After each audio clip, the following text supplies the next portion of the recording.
This is actually like one of the hardest questions you can ask a gay man. Oh, God. What is your favorite Drag Race lip sync of all time? Oh,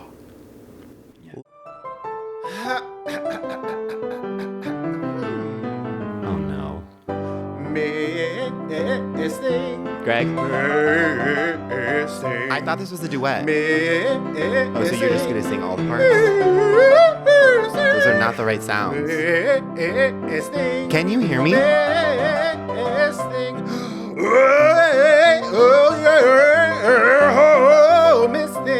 BONK. Welcome to Miss Thing. I'm Greg. And I'm Tim. And this is a podcast that celebrates and appreciates the Miss Things of the past, present, and future. Yeah, in every episode, we take a key moment from our Miss Thing storied career and do what you and I are most skilled at, which is make it all about us. Yes. Okay, so I have big news. Okay. I have started Love Story. Oh my God. Okay, where are you? Because I honor my co-host, my dear co-host, and actually watch what I'm told to watch. This is like, it's like a 7-episode commitment, and The Housewives is like a 700. And same with Love Island. Okay, yeah. Well, I would never tell a single soul to watch Love Island, even my worst enemy.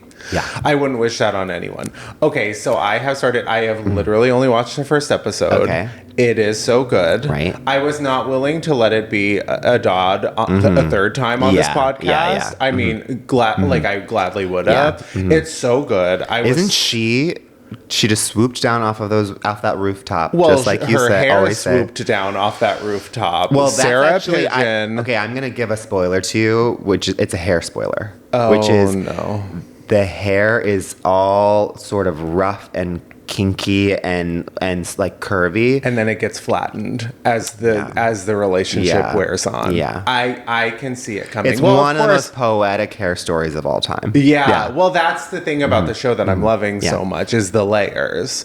I mean, hair-wise. Yeah, exactly. Yeah. Hair-wise. And then the rest of it's just fun to look at. Yeah, exactly. I'm loving these sort of like 90s shows that are like playing truly. When I tell you the music is so good, but I'm also like, it couldn't be more like the number one song on the charts at that point. Like, it's the most basic song you could have like imagined back then, but it's so good to hear now. And also, you're like, that keeps happening throughout it, which is like the money that they spent on music in the show is insane. Unless, of course, none of the Gen Zs, the Gennifertias and the Gennifertias care, but like the Gen Zs like might not actually know these songs and they might be getting them for pennies on the dollar.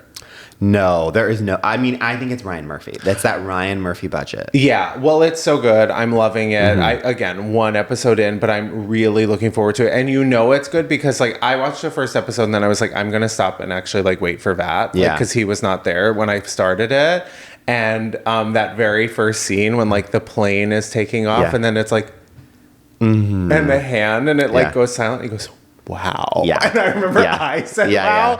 Like, so I'm just really looking forward to it. It's so funny that you said that because I almost cut you off to be like I don't know, that hand, the opening credits.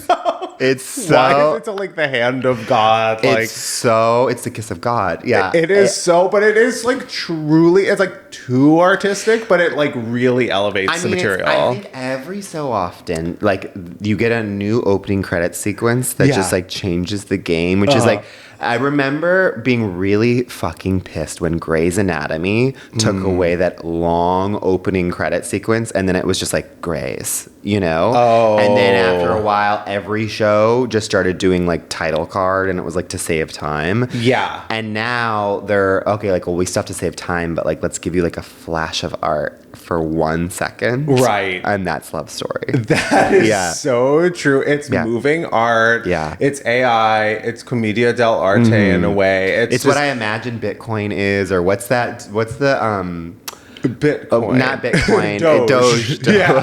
Yeah. Not afraid to reference or not reference. Yeah. It's sort of, it's amazing. Although I will say I am suffering from a physical and mental illness. Well, I could have told you that. Oh, okay. Otherwise known as being halfway through way too many series.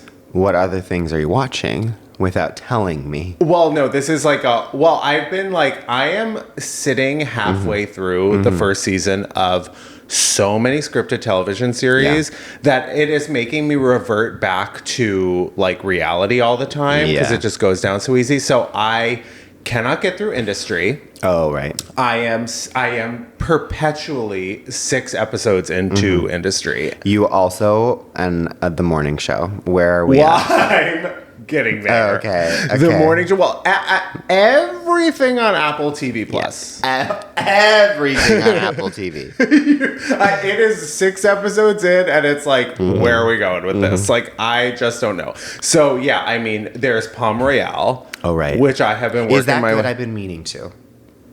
Yeah. Okay.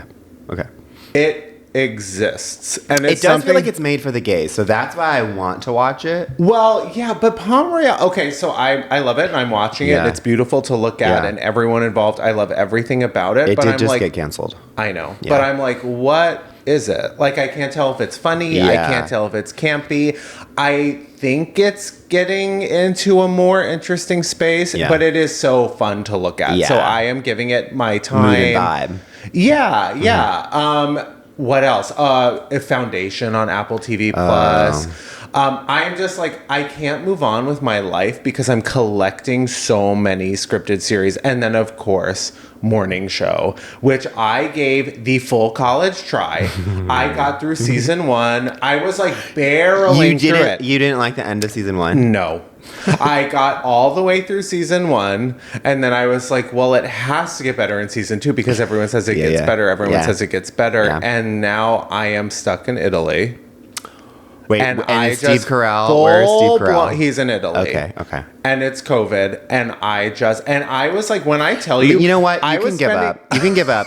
I will say this. I do. It's not for everyone because it's gonna get even more batshit crazy. Because you don't know what's about to happen to Steve Carell in Italy. I will tell you that.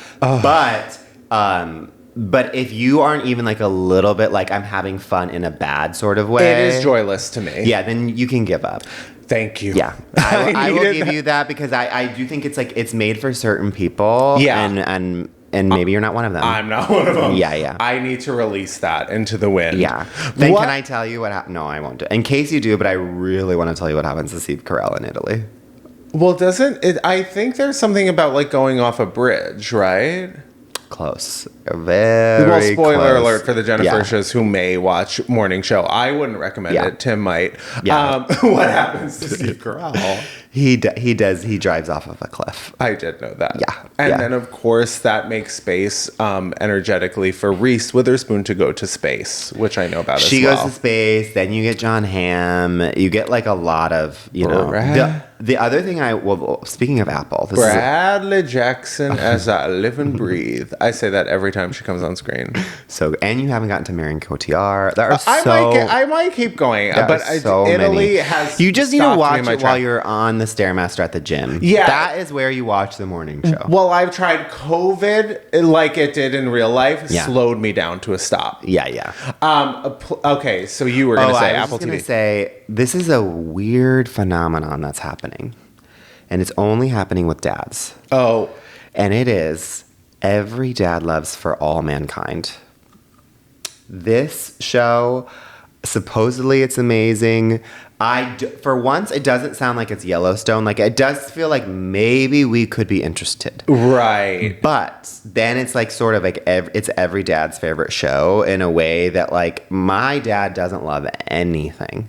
Right. And he mainlines this shit in a way that I'm like, Dad, you would really love Marty Supreme. Won't touch it. Will not touch it. If he gets, he's sort of like refreshing. When is a new season of For All Mankind coming? And same with his friends. I was talking to another friend the other night. Their dad loves it. This show, I don't know what it is, but something's going on in the universe, and we should all be scared.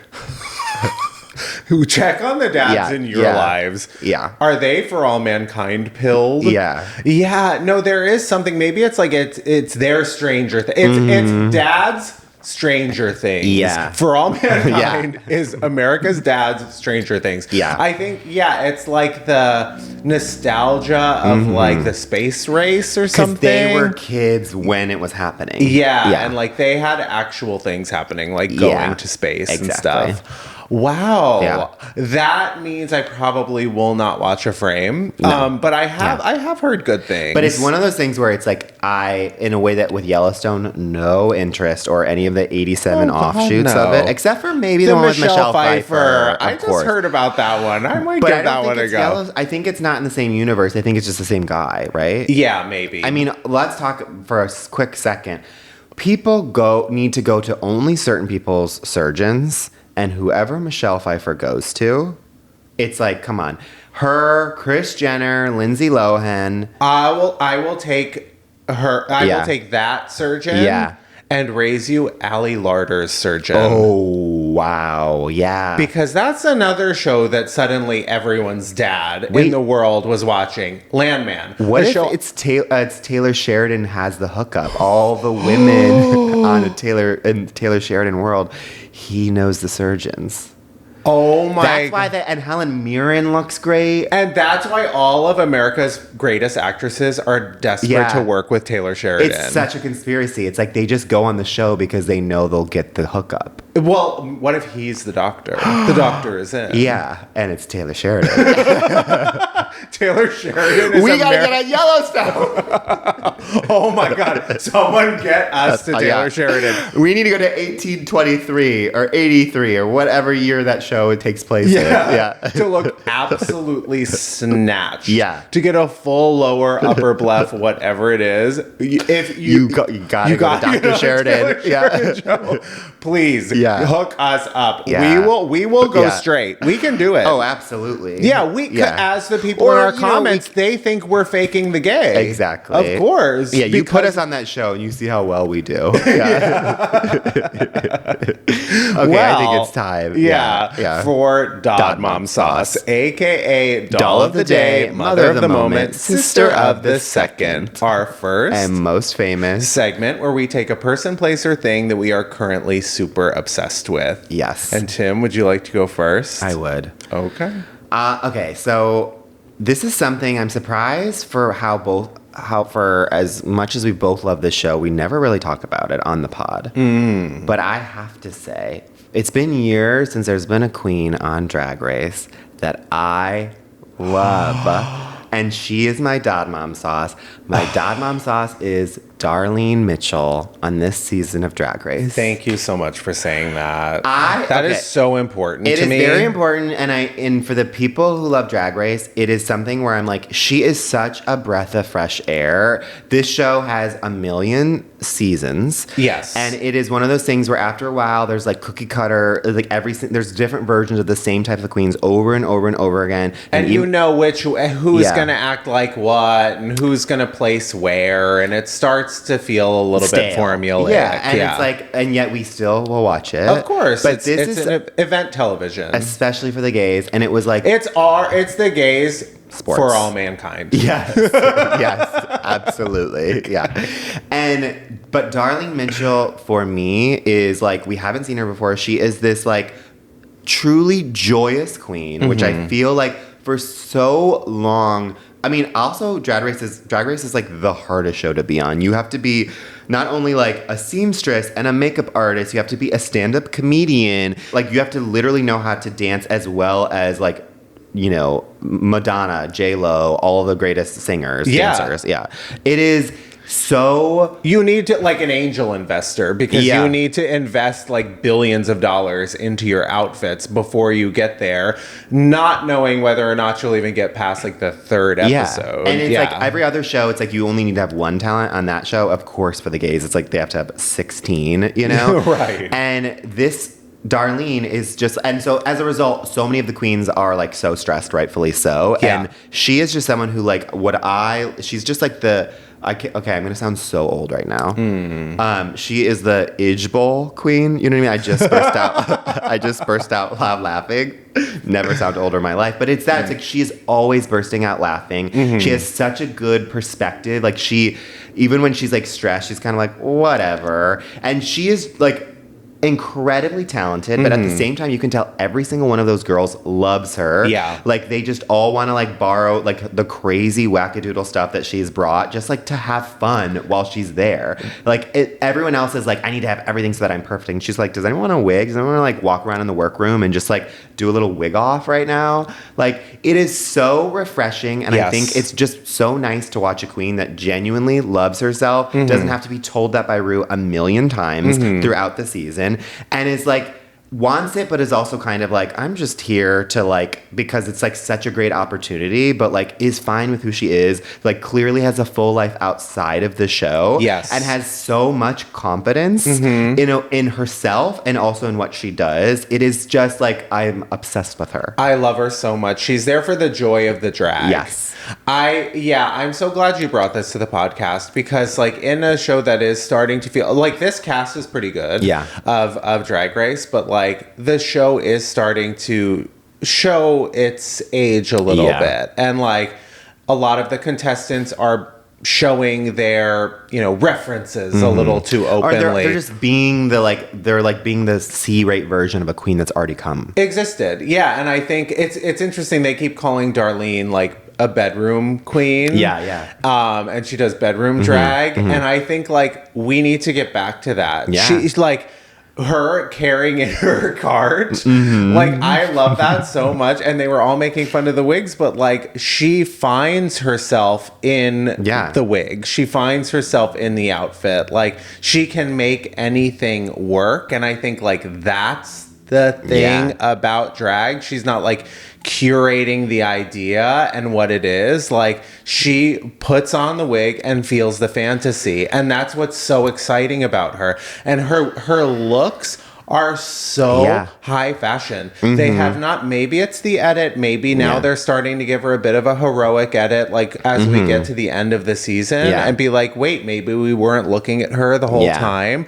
Like every time she's come out on that runway, yes, they ding her shoes, but like she has come out looking so fashionable with such incredible POV. I love her. I think she's so funny. She's so joyous, and like I would love to go see her live. Absolutely, and also so hot. I like have not been attracted to a drag queen in so long. She and got I'm like, that. Darlene, you live in LA, so do I. Yeah. Unfortunately, you have a partner, but she's got that Jessie Buckley hung smile. Oh, she does. And to what you were saying about bedroom queen, I think that the other thing that is so special about her is she is like a bedroom queen is like where they all start in a way, which is just like you're doing it because you love it, because of what it brings out in you. Yeah. And when you are behind closed doors in your bedroom and you just get to have like fun dressing up, putting on makeup, like making your inner woman come out and being the biggest version of yourself, like your little kid is like at its like biggest and you feel so happy. And it's like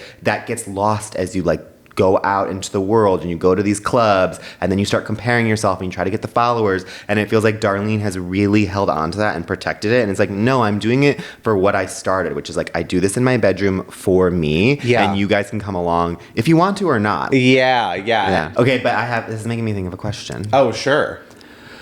Craig, this is actually like one of the hardest questions you can ask a gay man. Oh God. What is your favorite Drag Race lip sync of all time? Laganja Stranja on that All-Star season where she came back and did physical. Yeah. That's such a good one. There are so many. There are so many. Yeah. But that one, come on, All-Stars. Let's get And she jumps from like 6 feet high. It's just so astonishing. It's such a I also, I will admit this, I was not a huge Laganja fan on her initial season. And when she came back and did that, I said, bring her back. Oh, there you are. Yeah. I love you now. Such an iconic, just amazing return. How about you? I mean, I love how I asked this question and I have like a million. Yeah. I will say, okay, it's going to be kind of like a swerve, but I really do love Raven and Jujubee crying. Oh, of course. I honestly think it is to our Miss Thing of the week. I believe Stop. I believe it to is. the entertainer, our theme song. Yeah. Wait, they're crying because they're like, please turn this off. I believe it's to Dancing on My Own.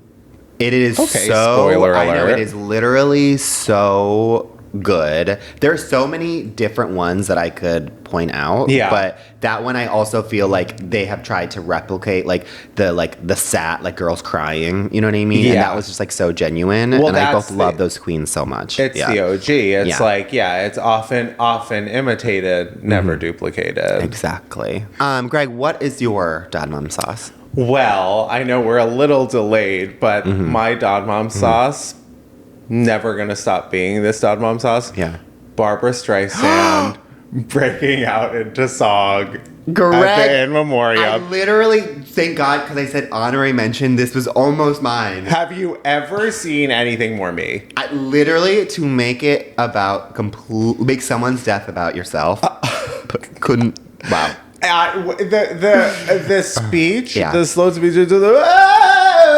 yeah. Absolutely breaking it. The hair, praying, both. So me, so you. I've never seen like a more one-to-one direct comparison. Like it's hard to see yourself typically. This time felt like a breeze. I was like, oh, okay. It's like the segment's already running too long. Yeah. And then you come out. Yeah. And you're like, well, actually, let's slow it down even more. Let me tell a personal story that has nothing to do with Robert Redford, who I'm honoring. A little bit to do with Robert Redford, but more about how I don't like the name Babs. Yeah. He called me Babs. Can you believe it? I'm not a Bab. Literally her nickname that everyone calls her. And also, but like the way So You that she ends it, like trying for a joke. She's like, and they said, I wrote Babs. And she's like winking, being like, laugh, and they're like, well, it's in memoriam, right? And you're sort of like, come on, laugh. Yeah. Speaking of being halfway through things, I have been like midway through that Barbra Streisand's book. No, for her 48-hour audio book for some time. It's the greatest book I've ever listened to. What she did last night is longer than her 48-hour. Oh, absolutely. Well, it's also very like if you liked what she did there, you're gonna love the book. Yeah. But basically, she is so literally. She is so like, I got a note from this actor I worked with, Coded, who's like, Babs, I love you so much. Like, no one has ever received more love letters from men than Barbra Streisand. Yeah. Like, and after the fact, and like, she's always talking about like the love letters she received, the phone calls she received, like so many men declaring love. I live for this woman. It is, I mean, she is so the pod coded in the sense that she could not have made the In Memoriam more about herself. Yeah. And the fact that she clearly was courted so hard to come back for the Oscars to do that. And you know for a fact that they were like, will you please sing The Way We Were? Will you please? And she was like, no, I will do it even better. I will sing 10 seconds of that song and instead give you 30 minutes of talking about myself. Or she was keeping them guessing. I think she was probably like, I don't know. I get too nervous. You know, like she has horrible stage fright. Everyone knows that. So I think she's like, she was keeping everyone on their toes. So they were like playing it just in case. And then she like wink, wink. Like she's like, I'm going to do it. For me. Yeah. For Rob. Sure. Yeah. Who are we? Yeah. For me. I know. And I mean, but speaking, I actually think like literally the highlight of the Oscars was the In Memoriam. Oh my God. For that, and also Rachel the Rachel McAdams had me crying. Rachel, and also the tribute to Rob Reiner. That was the best so filmography hard. of all time. Yeah, it was beautiful. I loved it. Rachel is such a star. It's so crazy to witness how much of a star she is. Also, real quick on the Oscars, Amy fucking Madigan, how awesome. How awesome. Good for fucking you. And then to talk about shaving your legs only to wear pants. I mean, what a relatable girl. Ed Harris still so hot. Okay, Greg, I am so glad that you said that because I was saying that the other day that I was like, Ed Harris so hot. Can absolutely get it. The two of them, it was really exciting. Yeah. Anyways, we gotta go to break. Yeah. Yeah.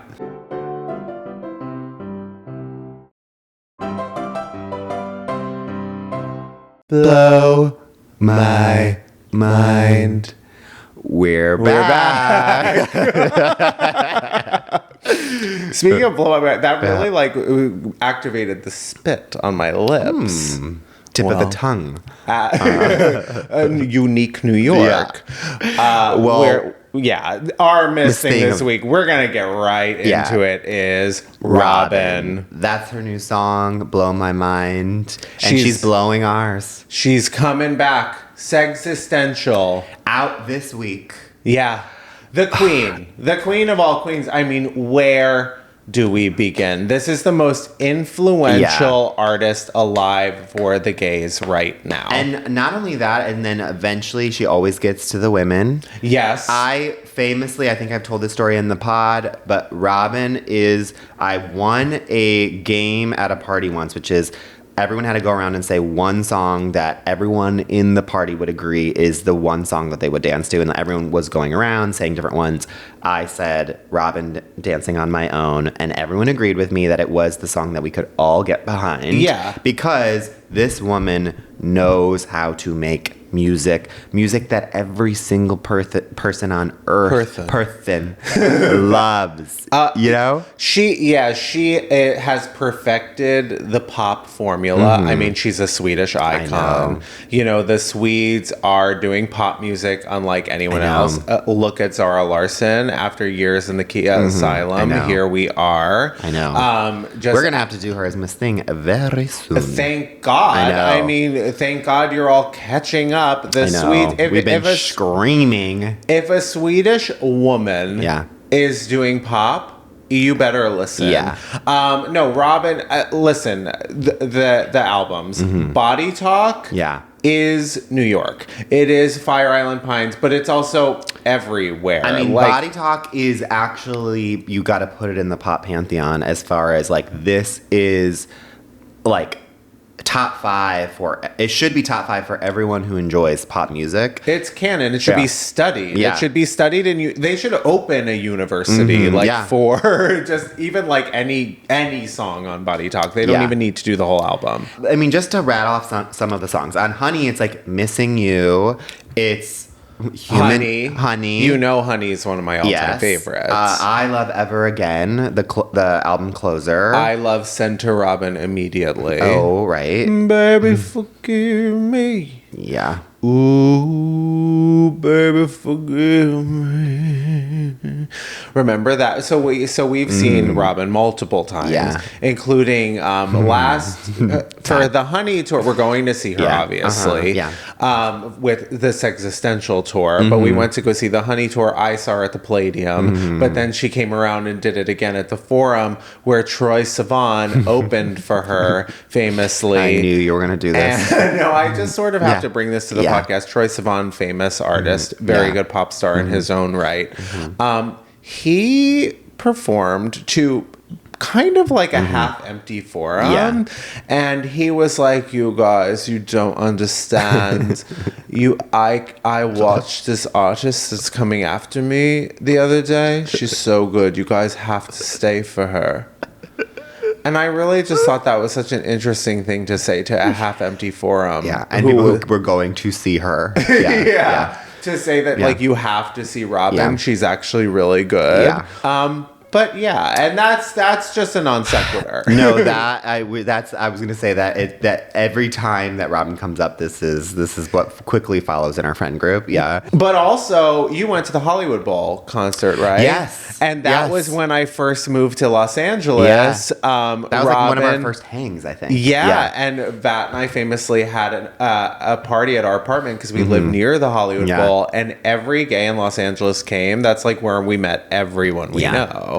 Well, Robyn brings people together. Robyn brings all the gays to the yard. And it is I remember this happened on the last tour that she did, which is when her concert ends, like the whole city erupts into chants and cheers of her songs in the subway, outside the concert. It is so, people like can't get enough, and she really does like bond in a way that like you like.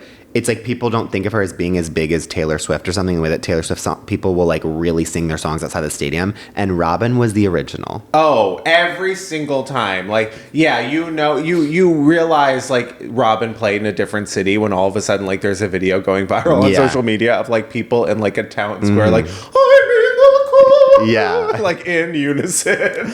It is. And then, I mean, yeah, to get into the Dancing on My Own. Oh, God. Call Your Girlfriend. Yeah. Stars Forever. Indestructible. Hang With Me. And not to mention, she was a pop star when we were kids. Yeah. I know. Show Me Love. Show Me Love is one of the songs that I walked down the aisle to on my Zoom wedding. Right.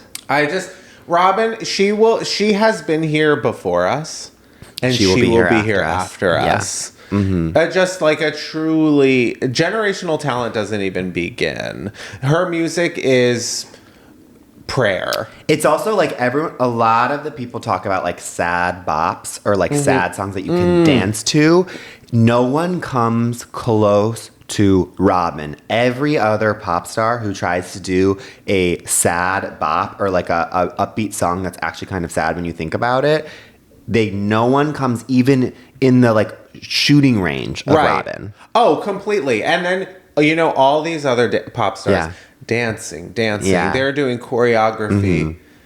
Robyn, she's tumbling all over that stage. Mm-hmm. She's doing gymnastics. She's really doing like what you would do as a child. Yeah. She's doing a cartwheel. She's doing a somersault. I mean, she's also, talk about dancing. Everyone else has like choreography that's like for the audience. This is a theme throughout this episode. She's doing it for herself. Totally. She is like truly dancing in the club and like forgets that the audience is there and then like completely is out of breath and like has to stop for 10 seconds to sing again because she's like, oh right, I'm performing tonight. Because she is dancing so hard to her own music because she really believes in it. Yeah. It's so fun, and like when you go to that concert, you just want to dance your ass off and sweat and scream at the top of your lungs. It is one of the funnest concerts to go to. It's always a full exorcism. Like if you are looking to have like a joy and sadness exorcism, go to a Robyn concert or just put on Body Talk or any of her albums. Like just a Robyn playlist. She is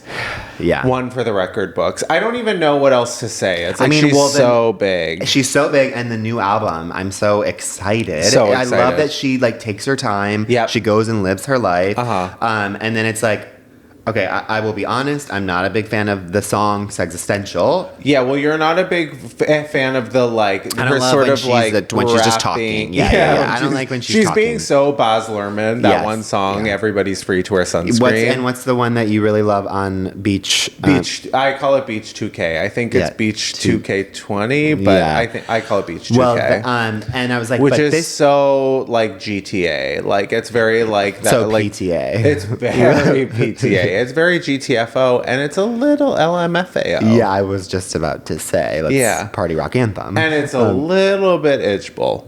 Oh, right. IJBOL cool. Before IJBOL. Yeah. But I mean, Dopamine. So good. Gives you dopamine. Yeah. Who would have thought? Talk to me. Talk, please.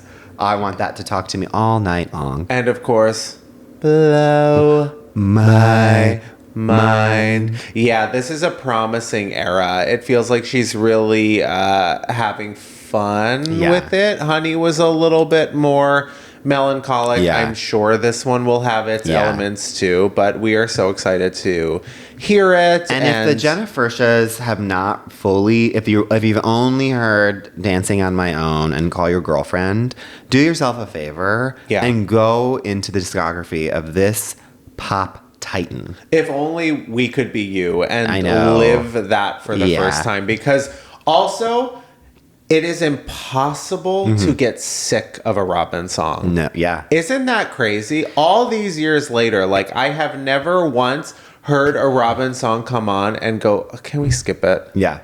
Because they're always hitting. It's so smart of her to do a song called Dopamine because it really is like, I genuinely, that's why I was talking about that party. It's like, you just hear her name and you feel safe, you feel comforted, you feel happy. Yeah. You literally are like, oh, right. Like, I can relax now. Like, the work week is over. I'm out partying my ass off, listening to some of the best pop songs out there. And it's music for any time. Yeah. It doesn't matter like what mood or what mode you're in because it has like a beat to it that is poppy and a little upbeat, but it is also like you can chill to it, you can talk over it. Yeah. Like she makes music for every single moment. Yeah, and it's like the thing that's really fucking cool about her is it's like she really cares about the music, but then at the same time she is so like removed in the sense of like I don't think she cares about the industry at all. It's like she cares about her career, and I think like making sure that she's connecting and she's doing the best music she's ever done and that she's like topping herself. But otherwise, I really feel like she like doesn't really care about the charts or like making sure that she's getting all of these awards. She's like she really feels like she's doing it for the right reasons. Yeah. And it because of that, she just seems so fucking cool. So fucking cool. It's for the moment. It's for the vibe. Yeah. It's for the people. Yeah. So it's time to make Robyn all about us. We must. And I would love to go first. Please. So, I talked about it a little bit last week, but I haven't really gotten into it. And the further I get away from the weekend, the more I realize how much my trip to Tahoe was like a Robyn concert in terms of experience. So we're starting off with Talk to Me. Yeah. New hit, sort of upbeat. And that reminds me of the first morning that I get up onto that mountain. We're waiting for the gondola. Yeah. I'm a little nervous. Yeah. I haven't been on the mountain in a while, and I'm a little unsure on a snowboard. So you have to take a gondola in Heavenly in Tahoe. You have to take a gondola from like the ground up to the mountain. Exactly. Essentially. And you're in there with a few other people. And we had two other couples in there. That you knew or didn't know? No, did not know. Okay. A couple that did not speak any English or presented as such. Yeah, that's how they get away with it. Yeah. Yeah. And a couple that I lovingly refer to as Mr. and Mrs. Jacqueline Frost. So they were an elderly couple. Yes.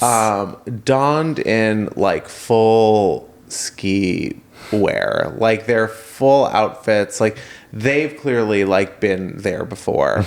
Then you realize you're looking in a mirror. We're looking in a mirror. Yeah. And you could tell like they were sort of itching to maybe converse. So Mr. Jacqueline Frost, he was looking at his phone and just sort of speaks out to the group about the weather today. And that, my husband was being kind and sort of like asked, what's the weather look like? And that unlocked the two of that. It sort of gave them license to start talking to us nonstop. And it's not a quick ride. No. By the way. We quickly learned that they had been skiing literally every day that week. They live a half hour away. But they were one of the couples, I don't know if you've ever met a couple like this. They've been together for, I want to say, conservatively, 2,000 years. They're they're like AD. Yeah. Like one of the first AD couples. And they do this thing that's so interesting where they only speak at the same time over each other. Yeah.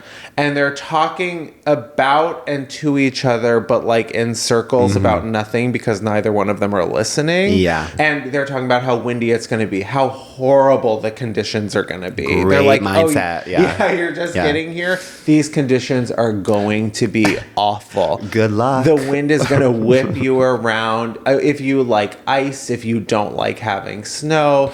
And Jacqueline, Mrs. Jacqueline Frost, she, as we get to the top, they're talking about the wind, and they are sort of working themselves up about how scary the wind is going to be. Yeah. And we are like almost to the bottom, like where we're about to like get off.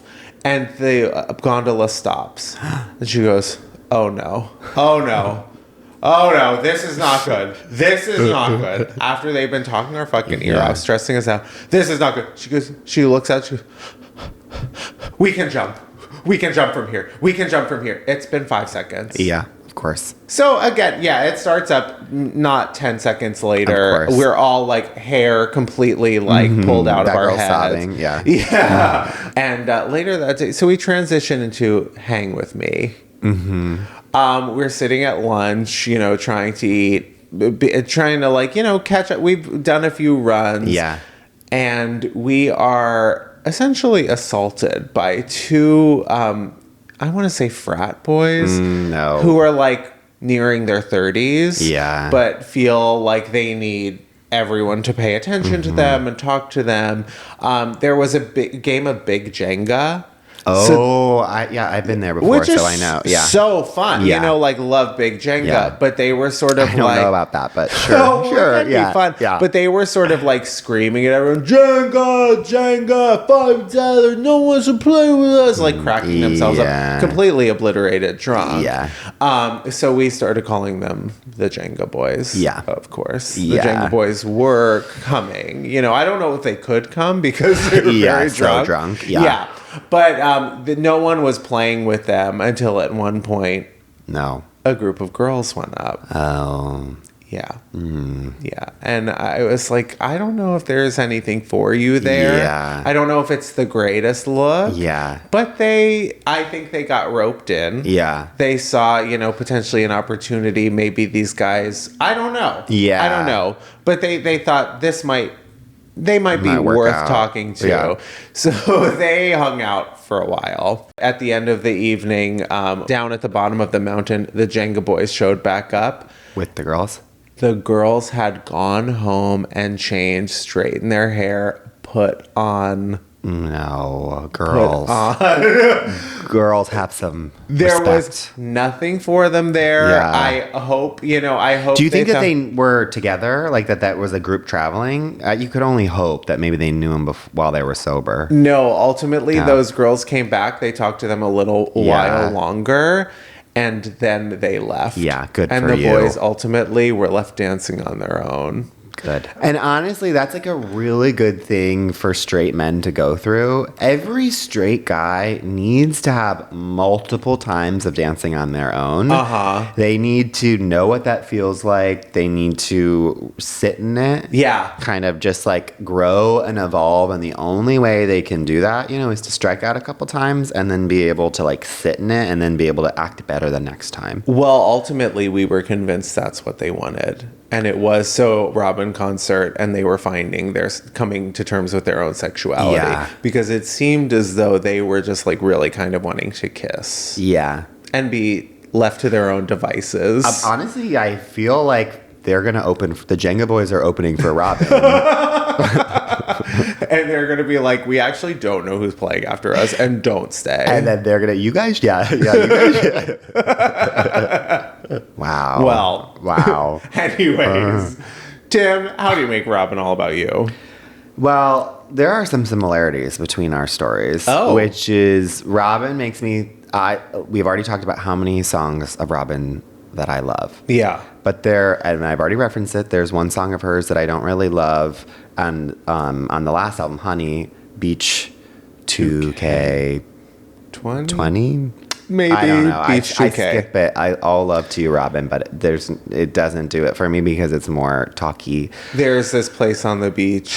Yes. And come through. It'll be cool. Exactly. And that makes me think of this past summer. I've talked about it. I went to Puerto Vallarta. Oh, yes, of course. And we did a beach day. And there was one day that you could pay to go to this like secluded island, and it was like a gay island of just like you had to take a boat an hour to this secluded island, and then you spent the day and you paid like a good amount of money, but then it was like all you can drink, all you can eat. It was like only gays. It was like a fun beach day away. Okay. Beach 2K day away. Beach 2K day away. Mm-hmm. And so we're going, but the bad thing, and you know me, I don't like waking up early. It's like we had to leave at like 7 in the morning. But like I was okay with it because it was like we're maximizing. It was like a good chunk of money. So I was like, this is good. You were all you can eat maxing. Yes, I was. Yeah.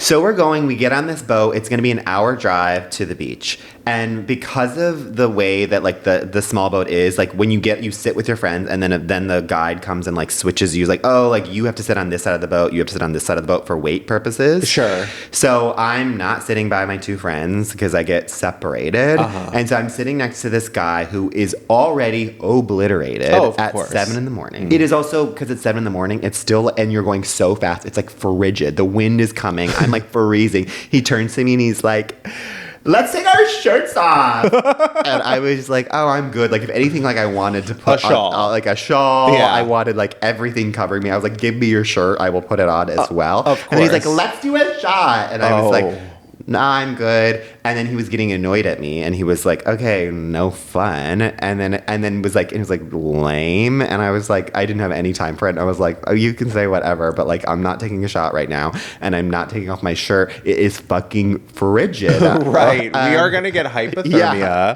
And then it's like an hour long, and he is driving everyone on the boat crazy because he's getting up, dancing. There's like a pole in the center, which he turns into his own personal stripper pole. Not a single ounce of music blaring. No, there was music that he forced the guy to play. Yeah. And I was like, whatever, it's fine. Like, I can get through this. Sure. We get to the beach. The beach happens. I'm finally back with my friends. I forget about him. The day is going on. We're drinking. We're having a good time. I'm in the water. He swims up to me and he's like, hey, are you more fun now? Like, do you want to do a shot? And I was just like, so not having, because by the way, at that point too, if anything, I was actually like becoming very like paternal towards him, where I was like, you're going to drown in this. Like, you are so drunk. Right. And he had like a friend that was kind of like tagging along that I could tell was like, didn't realize what he had signed up for when he agreed to go to PV with this guy. Yeah. And I was like, oh, we're actually going to go have fun over on the exact opposite side of the island. Like, get away from me. Right. It's also, we're in the ocean right now. Like, don't know where you're planning on getting a shot. This man traveled with as a necklace.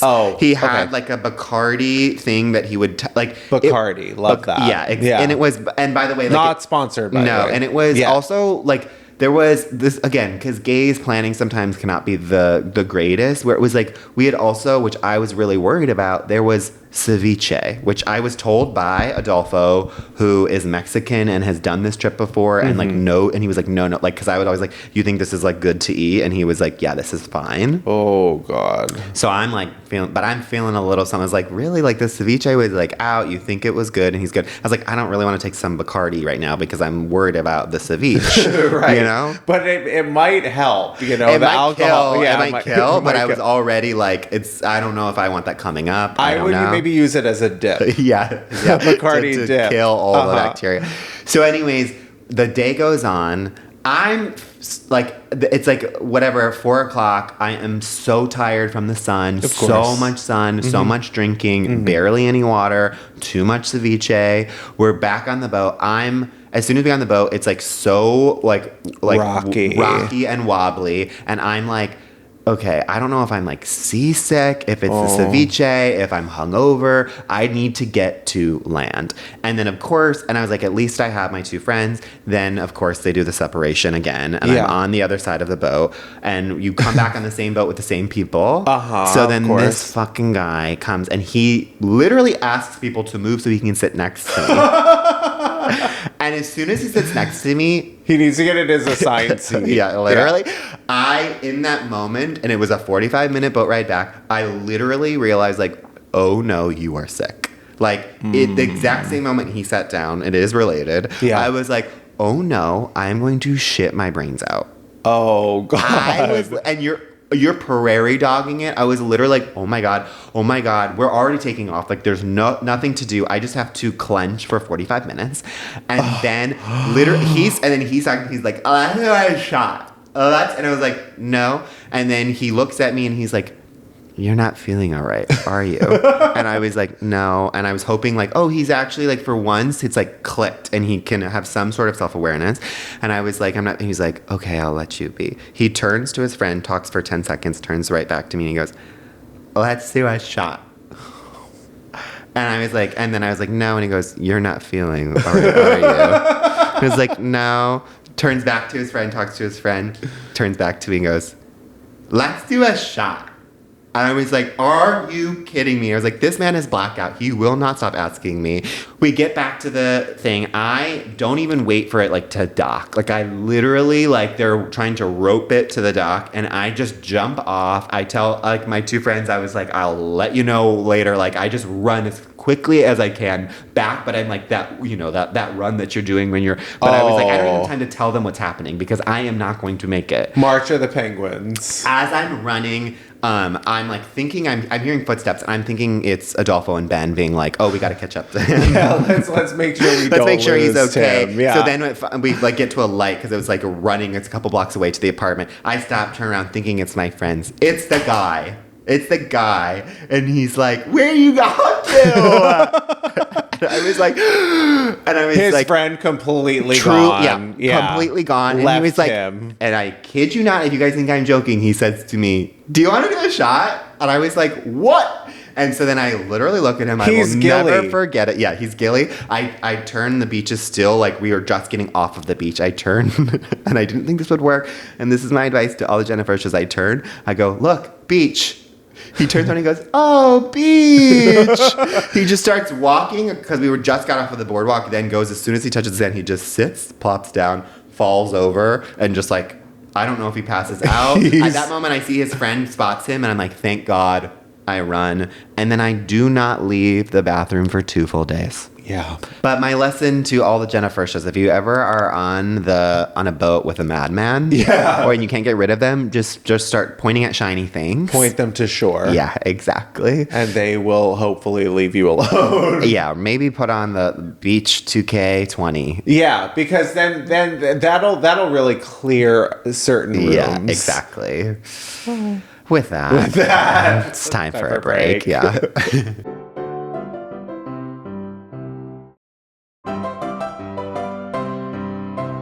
Welcome back. And it's time for Diva Down. Mm-hmm. Diva Down, of course, is our final segment where we take a person, place, or thing that is currently a little down and needs our unsolicited advice, even though they didn't ask for it. And this week's Diva Down is the Buffy reboot at Hulu. And it's not going forward. Yeah. This one...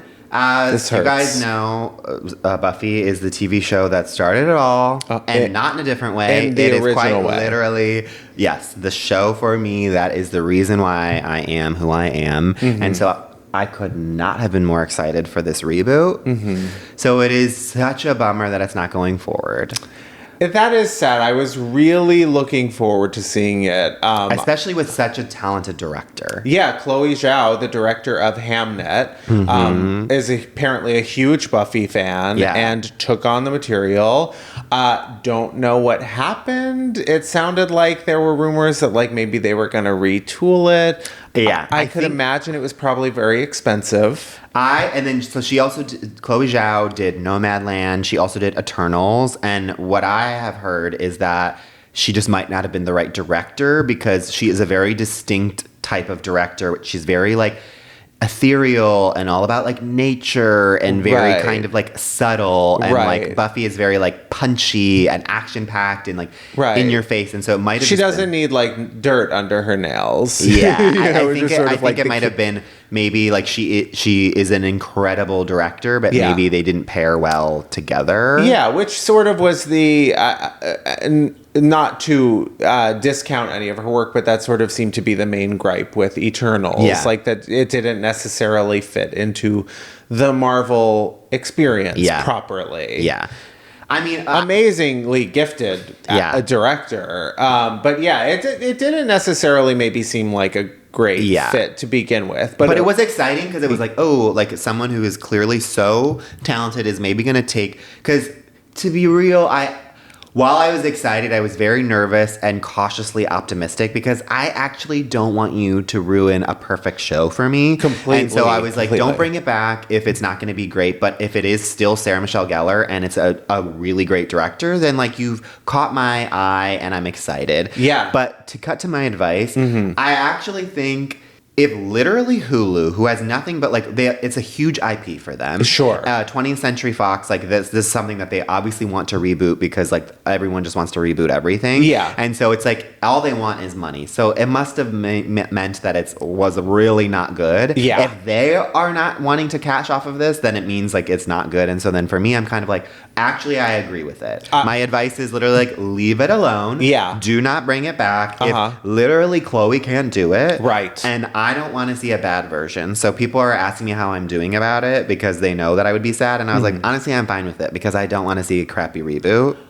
Listen, I completely agree. I'm going to be honest, I was a little apprehensive about it. I was excited by the prospect of having more Buffy. Yeah. But I was a little concerned about like Chloe's take on the material. I think it would be like a little slow. I would have loved to like see it or maybe like see a teaser or like a concept. Yeah. That being said, we really cannot let Buffy die. Yeah. We need Buffy to happen in some form with Sarah Michelle Gellar ideally. So I would like them to sort of go back to the drawing board personally. And I want to see the Buffy reboot directed by Coralie Farja. Oh, that's great. Let's have another female director take on this material and see what she can do with that. Really bloody, tongue-in-cheek, funny, not afraid to reference or not reference. I'd like to see her take on the material. But I do think we need to go back to the drawing board. And I think 20th needs to make this up to Sarah Michelle Gellar because I think they really surprised her. I do think they surprised her. Yeah. That is actually a really good take. I'm still like, don't touch it. Even if it's like a really good thing, I don't think that I think you can make a really great pilot episode. Yeah. And maybe a couple episodes. I don't think that you can continue to make 144 episodes. That's how many episodes there were of Buffy. Yeah. I do not think that you can continue that legacy and keep it up. And so I'm sort of like, leave it be. And you do need to make it up to Sarah Michelle Gellar. Give her own show. Yeah. And have The Ringer too. Yes, exactly. The smart ones with Robin Williams, but someone else. Yeah. Oh, I know. Yeah. Yeah. But yeah, so if anything, the Gennifertias. Sarah Michelle Gellar back on TV. Yes. And if you haven't watched Buffy, go watch Buffy. Enjoy yourself. Everyone... Go and then in between seasons, listen to another Robyn album. Like we're giving you good homework. And with that, if you're not following us on Apple Podcasts or what's Spotify, wrong with you? Yeah. Hello. 5 stars and above. Please give us a rating. Yeah, 5 stars and above. Feel free to leave a comment there. A good comment would be great. And only a good comment. Only a good comment. You can do Naomi Watts is Jackie O. You could do Introducing Jacob E. Jupe as Hamnet. But yeah, and follow us at TikTok and Instagram at Missing the Pod. Yeah, and Cynthia, we love you. We will see you next week. Yeah. Bye. Miss Thing Podcast is created, executive produced, and hosted by Greg Trimmer and Tim Zintek.